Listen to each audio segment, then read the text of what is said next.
In the introductory lecture, I told you what Huna is, where it came from as nearly as we know, and the general nature of the system, a system of psychology plus religion. For the work tonight, I propose that we take a very practical attitude and learn how to use this system. It is very valuable. It works better than any other system of which I know, and is not very hard to learn to use. Prayer is the basis of the use of Huna, as it is in all religious work.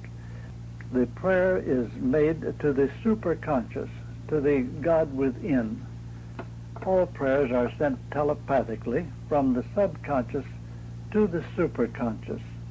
And no matter to whom you pray, whether it be to God or Jesus or some other deity, there's only one place where the prayer can go, and that is to the parental spirit, the high self, the Aumukua. The first thing to be done in making a prayer, any prayer, is to decide exactly what one wishes to ask for. Of course, the safe thing to ask for is the old ask ye first for the kingdom of heaven, seek ye first.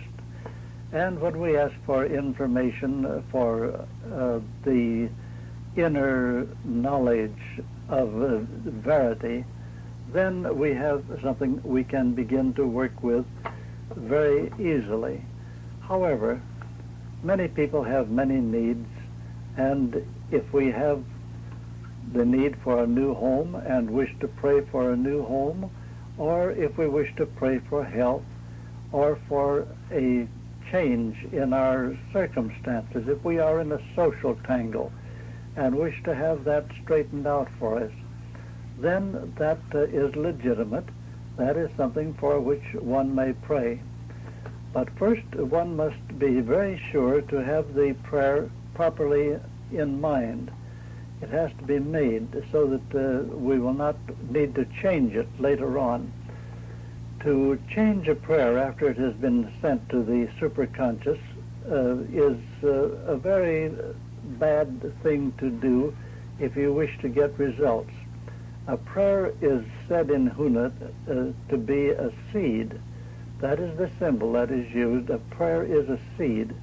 And the seed is very carefully made and is sent to the high self, the superconscious. You might say that it's sent to be planted in God's garden.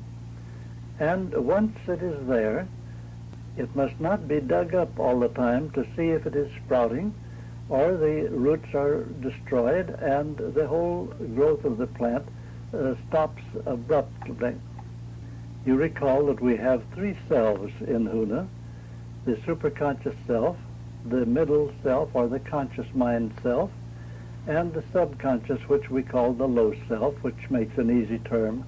It's the younger self, and it is a little bit lower. The conscious mind lives more or less in the mind, in the brain, and the low self has its center in the lower brain and the solar plexus. The middle self is the one who decides what is wanted, what the prayer shall be, and makes the prayer in words first. It has to describe the thing that is desired. And in making a description of these things, thought forms are automatically manufactured to match by the low self. The low self helps us to talk. The low self watches and listens and makes thought forms of which normally it constructs our memories. So we remember a day later what we have prayed for today. These thought forms, which are something rather new and have to be taken at the present time for granted if you're going to learn to make the prayer of the miracle, are held by the subconscious, ready to send to the high self when the time comes. You might say that a prayer is first made into a bundle of thought forms. The next mechanism in making the prayer, after you have decided what you want, have described it in words, have memorized your picture, your prayer, so that you are not going to change it once that it is made, the next step is to get force, the vital force, to send the telepathic message. Is like a radio message that needs electricity to send it out over the air. Only in this case, the low self is connected to the high self with a shadowy cord, the silver cord mentioned in the Bible.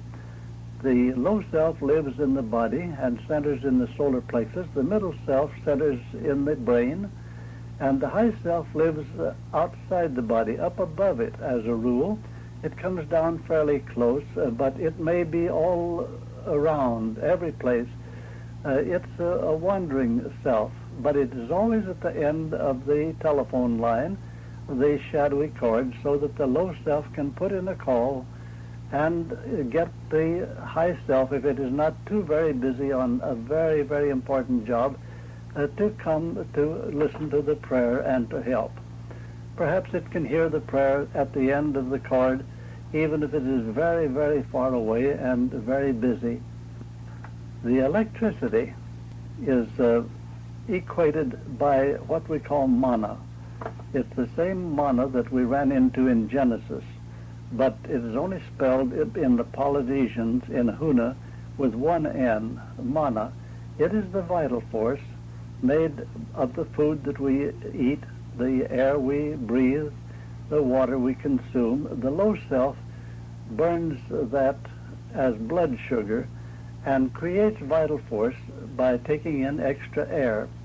Whenever we exercise and need more force, more living vital force, we breathe more deeply, we breathe faster, we breathe more heavily, and we make a great deal more vital force so that we can walk faster or run or exert ourselves. The strange part of the Huna theory is that the high self, the superconscious self, has a very limited supply of vital force unless it takes it from the physical body. That the middle self, the conscious mind self, has to take force from the physical body, from the low self, in order to do its thinking, in order to do anything that it wishes to do. And so, when the superconscious is being asked to take our prayer as a picture, a thought form picture, and to make it into a reality, that is, to make your prayer come true, the vital force must be sent to make the high self strong, to enable it to work as we ask it to work in our prayers. In Huna, they have symbol words that are very picturesque. For instance, they use the word water to symbolize the mana, the vital force, and they call the prayer the seed. So you are planting a seed with the high self, and you are sending the vital force water to water that seed so that it will grow. That is their symbol, and it is a very excellent one. You do not send enough vital force with the prayer at the time that you make it to do the complete job of growing the seed from its beginning until it is a reality and is materialized on the physical plane. Daily we must contact the superconscious, accumulate a little extra supply of the vital force, repeat our prayer word for word as we have memorized it, send it again as a picture, and it will be accompanied by the vital force, and that will strengthen the picture and will help the high self to continue to grow it. It seems to be an automatic process.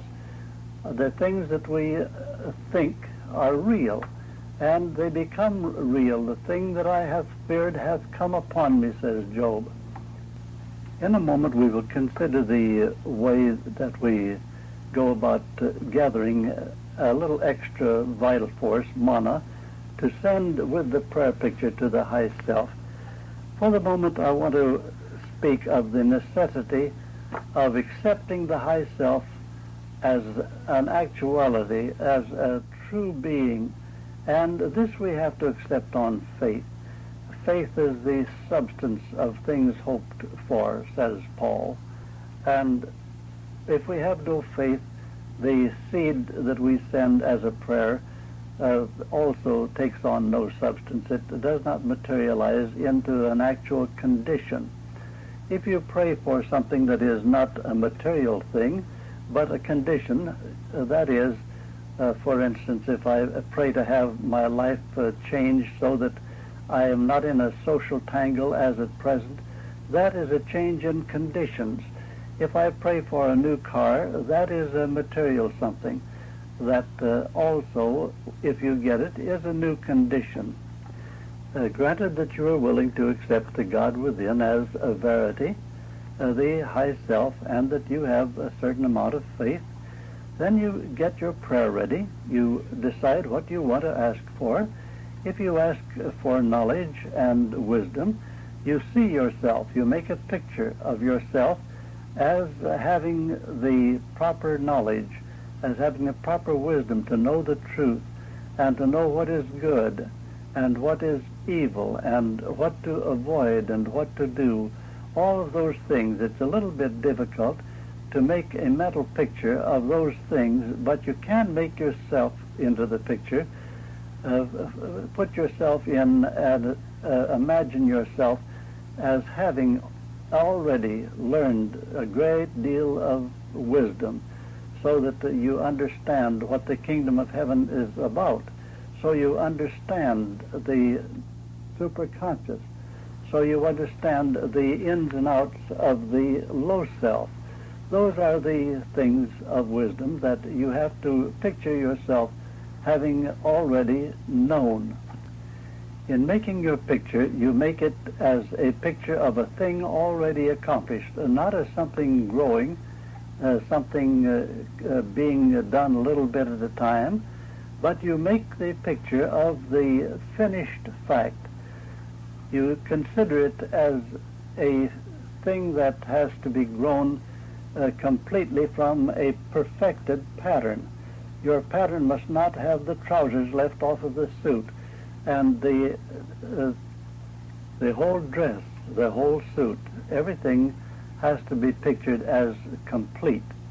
That is one of the things that is used in New Thought. They say we are picturing this, we are making it come true with our thinking as here and now. So it's a here and now proposition when you work it that way.